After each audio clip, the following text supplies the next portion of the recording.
इस बार 14 तारीख को, और उनको ये है कि हम किस तरीके से पेपर अटेम्प्ट करें, किस तरीके से हम क्वेश्चन सॉल्व करें ताकि हमारे maximum number of question solve हो पाए, हमारे क्वेश्चन छूटे ना और उसी के साथ साथ क्वेश्चन ज्यादातर सही हो। तो ये सब के बारे में आज के वीडियो में हम देखने वाले हैं। सबसे पहले अगर हम देखें गैटबी में दो सेक्शन होते हैं, सेक्शन ए और सेक्शन बी है। सबसे पहले हमें ये चूज करना पड़ेगा कि कौन सा सेक्शन हमारे लिए ज्यादा इंपॉर्टेंट है। तो ऑब्वियसली हमारे लिए सेक्शन बी ज्यादा इंपॉर्टेंट है। कैसे? उसमें हर एक क्वेश्चन जो है वो 3 मार्क्स का होता है, वही सेक्शन ए में हर एक क्वेश्चन सिर्फ 1 मार्क्स का है। तो इधर आप 60 क्वेश्चन सॉल्व करेंगे यानी कि सेक्शन ए में, और सेक्शन बी में 60 क्वेश्चन सॉल्व करेंगे। दोनों के लिए आपको टाइम उतना ही लगना है, लेकिन सेक्शन बी में आप वही 180 मार्क्स का पेपर सॉल्व कर रहे हो और सेक्शन ए में सिर्फ 60 मार्क्स का क्वेश्चन सॉल्व कर पा रहे हो। तो आपको पहले किसको प्रायोरिटी देनी है? आपको प्रायोरिटी देनी है सेक्शन बी को, क्योंकि उसमें आपको 60 क्वेश्चन ही करने हैं, लेकिन वो आपको 180 मार्क्स के क्वेश्चन होंगे। उसी के साथ साथ हमें यहाँ पर यह भी ध्यान रखना है कि सेक्शन ए में मैथ्स भी आता है, बायोलॉजी भी आता है, केमिस्ट्री भी आता है, फिजिक्स भी आता है। तो अब यहाँ पे हमें सेक्शन ए में ऐसा नहीं है कि मैथ्स, फिजिक्स, केमिस्ट्री के क्वेश्चन करते करते हमने बहुत टाइम लगा दिया। हमें ये भी ध्यान रखना है कि हमें वहां पे बहुत टाइम नहीं लगाना।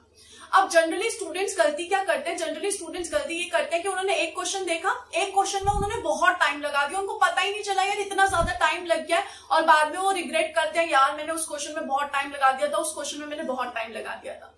तो इस कंडीशन में आपको क्या करना होता है? इन कंडीशन में सबसे पहले आपको क्वेश्चन को सिर्फ एक बार रीड करना है। आपको देखना है वो क्वेश्चन हो रहा है या नहीं हो रहा है आपसे। स्पेशली आपको ये बायोलॉजी में करना है। अगर बायोलॉजी में क्या होता है, अगर आपको क्वेश्चन आता है तो आता है, नहीं आता है तो नहीं आता है, एज सिंपल एज दैट। कभी कभी ये हो जाता है कि आपको लगता है यार ये पढ़ा था लेकिन अभी याद नहीं आ रहा। सबसे पहली बात, अगर क्वेश्चन हो रहा है डन करके आप आगे बढ़िए। दूसरी चीज, अगर आपको ये लग रही है कि यार ये तो पढ़ा था लेकिन ये याद नहीं आ रहा, अगर मैं थोड़ी देर बाद देखूंगा ना तो मुझे याद आ जाएगा, तो उसमें आप क्या कर सकते हो? उस क्वेश्चन को स्किप कर दीजिए। उस टाइम दिमाग मत लगाते बैठिए यार मैंने कहाँ पढ़ा था, सोचते मत बैठिए। ये गलती कभी नहीं करनी चाहिए। जब भी हमें क्वेश्चन सॉल्व करें हमें गलती नहीं करनी चाहिए कि हम बैठ के सोच रहे हैं उसके बारे में, नहीं। स्पेशली बायोलॉजी में जो आता है टिक करिए, फिर उस क्वेश्चन को एक बार के लिए स्किप कर दीजिए। अगर उस टाइम आपके पास एक पेपर और पेन दिया जाता है गैटबी में, तो उस पेपर पे आप फटाफट क्वेश्चन लिख लीजिए कि हाँ ये क्वेश्चन नंबर है, एंड देन आप आगे बढ़िए, ठीक है। या फिर आप जब वापस आएंगे तब आप सारे क्वेश्चन को एक एक करके देखिए। तो सबसे पहली चीज आपको यहाँ पर ये क्या करनी है कि आपको किसी भी क्वेश्चन पे सोचते हुए नहीं बैठना है। फर्स्ट जो है फटाफट टिक मार्क करते जाइए। जो आ रहा है टिक, आ रहा है टिक। स्पेशली बायोलॉजी में आपको ऐसा करना है, क्योंकि बायोलॉजी में यही होता है, आता है तो आता है, नहीं आता है तो नहीं आता। रही बात केमिस्ट्री, फिजिक्स और मैथ्स की, उसमें हो सकता है कि आपको टाइम लग जाए सॉल्व करने में, क्योंकि मैथ्स में हो सकता है टाइम लगता है, फिजिक्स में भी हो सकता है।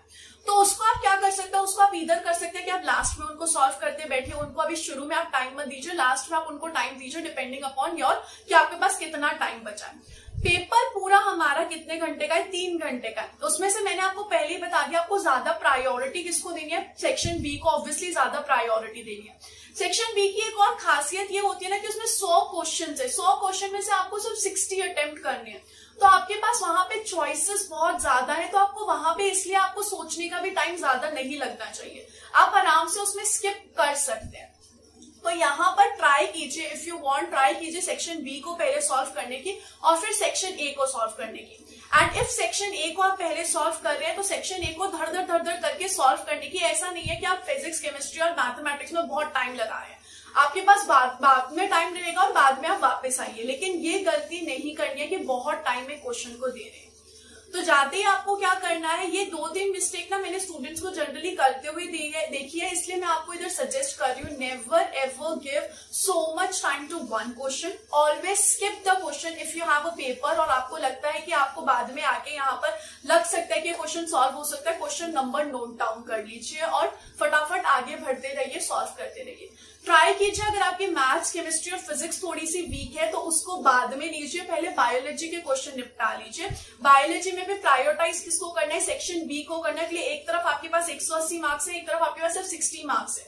आप इधर भी 60 क्वेश्चन सॉल्व करें, इधर भी आप 60 क्वेश्चन सॉल्व करें, लेकिन इधर आपको 180 मार्क्स मिल रहे हैं। और सेक्शन ए में भी अगर हम देखें लमसम 20 मार्क्स का तो यहाँ पे बायोलॉजी का ही आता है। तो बायोलॉजी के आपके पास बहुत सारे क्वेश्चन है, तो आप उन पे कॉन्सेंट्रेट कीजिए और ऐसी यूनिट्स को मत सॉल्व करते बैठिए जिनको आपने स्किप किया लेकिन आपको लग रहा है यार कि मतलब हो सकता है, लास्ट में देखिए। हमेशा पहले वही क्वेश्चन करने चाहिए जो आपको लग रहा है हाँ ये करेक्ट है, बिल्कुल सही है, मेरे को लग रहा है, मैंने ऐसा पढ़ा था। तुक्का भी अगर आप मारते हैं ना, हम तुक्का भी मारते हैं, तो वो भी आपको लास्ट में करना चाहिए, स्पेशली सेक्शन बी में। सेक्शन बी में आपके पास 100 क्वेश्चन है, 100 में से आपको 60 अटेम्प्ट करने हैं। तो शुरू में तुक्का मत मारते बैठिए, बाद में मारिए। पहले आप वो क्वेश्चन को आराम से सॉल्व करके देखिए। अगर आपके क्या पता 60 ऐसे ही बन जाए, सारे 60 क्वेश्चन ऐसे बन जाए कि आपके आराम से हो रहे हैं या आपको बाद में याद आ गए हैं। तुक्का मारने का जो कॉन्सेप्ट है वो बाद में लेकर आइए कि यार नहीं हो रहा है, नहीं पता चल रहा है, उस कंडीशन में मारिए। और वो भी तब मारिए जब आपके बहुत ज्यादा क्वेश्चन रिमेनिंग है। मतलब यार अभी आपने 30 क्वेश्चन सॉल्व किया, 35 ही सॉल्व किया और आपको समझ ही नहीं आ रहा कि यार बाकी तो पता ही नहीं है मुझे, उस कंडीशन में मारिए।